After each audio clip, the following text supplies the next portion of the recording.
Hello everyone, welcome to Testbook super coaching for JAIIB and CAIIB exams. दोस्तों, आपके लिए बहुत बढ़िया सी न्यूज़ है। जैब नवंबर 2025 को ध्यान में रखते हुए हमारी एक क्रैश कोर्स बैच स्टार्ट हुई है। इस क्रैश कोर्स बैच का भी आप पार्ट बन सकते हो। 160 plus live classes, 160 plus study notes, 58 plus mock test यहाँ पे अवेलेबल होगी।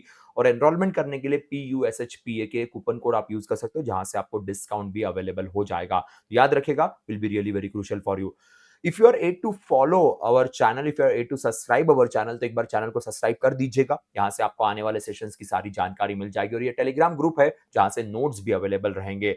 दोस्तों, हमने मॉड्यूल बी के अंदर एमसीक्यूज की सीरीज स्टार्ट की, जिसके अंदर ऑलरेडी 60 एमसीक्यूज मैंने आपके साथ डिस्कस किए हैं। अब मोर 20 एमसीक्यूज की हम बात करेंगे, तो हमारा सीरीज जो है वो 100 एमसीक्यूज पर मॉड्यूल का सीरीज चल रहा है सारे सब्जेक्ट्स के लिए। मॉड्यूल ए ऑलरेडी कवर हो चुका है सारे सब्जेक्ट्स का, मॉड्यूल बी चल रहा है और जो भी ऑलमोस्ट फिनिश होने को आया है। बस 2 सेशंस है, एक आज का और एक आपको नेक्स्ट डे देखने को मिलेगा, जहां पे 20 एमसीक्यूज हम कवर करेंगे पर सेशन। टोटल 100 एमसीक्यूज आपके सामने रहेंगे 5 सेशंस मिला के। तो स्टार्ट करता हूं। सबसे पहला सवाल इसका आपके सामने, penalties for repayment prepayment for retail loans must be. Penalties for prepayment for retail loans के जो आपके लोन्स है उसका अगर आप प्रीपेमेंट करते हो तो उसके लिए penalties should be transparent and disclosed. RBI का मैंडेट है, अगर आप ट्रांसपेरेंट नहीं रखोगे तो आरबीआई आपके ऊपर एक्शन लेती है। और आरबीआई ने एक लिमिट भी मेंशन की हुई है, इसी लिमिट के अंदर आपको ये मेंशन करना पड़ेगा। So yes, B is the answer of this question.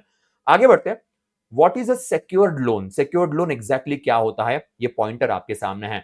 So a loan backed by an asset और securities called as a secured loan. से हम सिक्योर्ड लोन यूजुअली करते हैं, तो B is the answer of this question. In Maslow's framework, housing loan fulfills which need? Maslow के physiological needs, social needs, esteem, self actualization, इसकी हमने बात की थी। तो मैस्लो के फ्रेमवर्क के हिसाब से हाउसिंग लोन जो है वो आपका physiological means basic shelter, shelter is a basic thing, उसे पूरा करने के लिए इंपॉर्टेंट रहेगा। Fixed deposit products primarily satisfy which category of the needs? Again Maslow की बात करेंगे तो मैस्लो के उस पर्टिकुलर पिरामिड के हिसाब से फिक्स्ड डिपॉजिट कौन सी नीड्स को पूरा कर सकता है, तो यहाँ पे सिक्योरिटी एंड सेफ्टी जो सेकंड नंबर पे आता है उसकी यहाँ पे बेसिकली बात की जाएगी। Insurance and tax saving products fall under which Maslow needs? Insurance and tax saving products कहां पे आएगा? तो ये आपका सेफ्टी एंड सिक्योरिटी अगेन उसी का पार्ट बन जाता है, क्योंकि आप सेविंग प्रोडक्ट्स की बात कर रहे हो, आप आपके फ्यूचर को थोड़ा सा सिक्योर करने की बात करें, तो B is the answer of this question. Personal and consumer loans cater, personal consumer loans आपके सोशल नीड्स, क्योंकि आप personal loan, consumer loan means आप कार खरीद रहे हो, आप कोई पर्टिकुलर प्रोडक्ट खरीद रहे हो, तो आपके सोशल नीड्स को फुलफिल करने के लिए, क्योंकि वो बाकी 2 नीड्स के तो बाहर ऑटोमेटिकली चला ही जाएगा। Special term deposit products and premium insurance cater के, स्पेशल टर्म डिपॉजिट प्रोडक्ट जो इंश्योरेंस के अंदर आएगा, और प्रीमियम इंश्योरेंस किस चीज को कैटर करेगा? एस्टीम, क्योंकि आप अपने अचीवमेंट्स, अपने फुलफिलिंग रिक्वायरमेंट्स के हिसाब से इसे कर रहे हो, तो ये प्रीमियम है। बेसिक तो आपको वैसे ही मिल जाएगा, पर आप प्रीमियम और स्पेशल में जा रहे हो तो ये आपके एस्टीम की बात करेगा।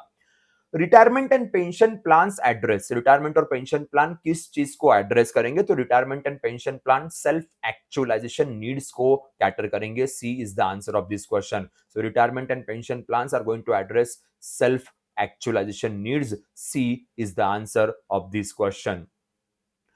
The introduction stage of product life cycle is marked by, introduction stage of product life cycle ये क्या मार्क करेगा? तो answer is low sale and high cost के। इंट्रोडक्शन स्टेज जो तो लो सेल रहेगी आपकी के, पर कॉस्ट यहाँ पे हाई हो सकती है, तो धीरे धीरे आपको साइकिल चेंज करनी पड़ेगी। At which stage do products usually break even? Break even पे कब आएगा? मींस जितना पैसा आपने लगाया उतना आपका निकल चुका है, इसके बाद सारी जो चीजें होगी वो प्रॉफिट के एंगल में होगी। तो ग्रोथ की बात करते हैं। जब आप ग्रोथ लेवल पे पहुंचोगे के मैच्योरिटी लेवल पे तक आप प्रॉफिटेबिलिटी में आ जाओगे। कि डिक्लाइन लेवल मींस अभी आपका सेल कम होने लगा है, पर जब ग्रोथ लेवल पे होते हैं तो ब्रेक इवन पॉइंट मींस जितना पैसा लगाया उतना आपका ऑलरेडी निकल जाएगा। During maturity stage banks focus mainly on, maturity stage में बैंक्स मोस्टली किस चीज के ऊपर फोकस करेगी? So answer is product differentiation and retention. कि जो प्रोडक्ट डिफरेंशिएशन रिटेंशन होगा इस मैच्योरिटी स्टेज पे यूजुअली वहां पे फोकस किया जाएगा। So B is the answer of this question. When sales stagnate due to competition, the product is in.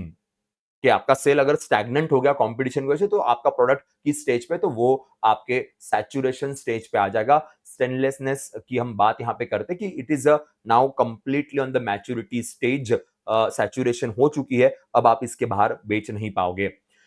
What should banks do during the saturation stage? Saturation stage के time पे banks ने क्या करना चाहिए, क्योंकि product अभी cell नहीं हो रहा है, तो व्हाट दे कैन डू, वो क्या कर सकते हैं, तो introduce value additions to the reposition. अब उसमें आप रिपोजिशनिंग कीजिए, उसमें कुछ वैल्यू एडिशंस ऐड कीजिए और वापस एक बार उसको रीलॉन्च करने की कोशिश कीजिए। So B is the answer. In decline stage one viable strategy is, decline stage में वायबल स्ट्रेटेजी आपके लिए क्या बन सकती है, तो डिक्लाइन स्टेज की वायबल स्ट्रेटेजी आपके लिए रहेगी प्रोडक्ट रिपोजिशनिंग एंड डिसकंटिन्यूएशन। क्योंकि अभी डिक्लाइन स्टेज है, तो आप एक तो रिपोजिशनिंग कर सकते हो, जैसे मैंने कहा था कि सैचुरेशन पे आप कर रहे हो, नहीं तो आप उसको डिसकंटिन्यू कर दीजिए, क्योंकि लॉसेस से आप बच सकते हो। Prototype is best described as, prototype is best described as, इसे हम लोग क्या कहेंगे, तो test model used to evaluate the feasibility. So B is the answer of this question. What is the last step in product development? Product development की last stage आपकी क्या रहेगी? तो यहाँ पे आपका आंसर है commercialization. So B is the answer of this question. The last step of product development. What ensure authenticity during the due diligence? Due diligence में authenticity क्या ensure या ensure authenticity किसके भरोसे ensure होगी? तो cross checking, KYC, income and property details. So B is the answer of this question. Which of the following is a non-individual retail banking customer? Non-individual retail banking customer. Which of the following is? So answer is partnership firm. Obviously partnership firm है, retail banking customer तो वही भी नहीं आएगा के, और individual basis पे तो काम वैसे भी नहीं हो रहा है।